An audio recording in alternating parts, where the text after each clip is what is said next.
Hello guys, good morning.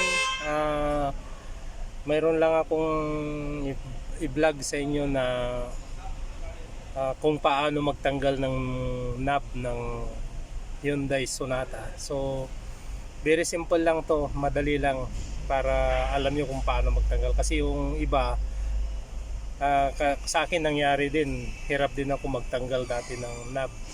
Hindi ko alam. Kaya lang hindi lahat ng model parehas yung sitwasyon. So, yung pagtanggal, hindi pare-parehas yung pagtanggal. So, yun, i-clear ko lang para hindi pare-parehas kung paano siya tanggalin yung knob.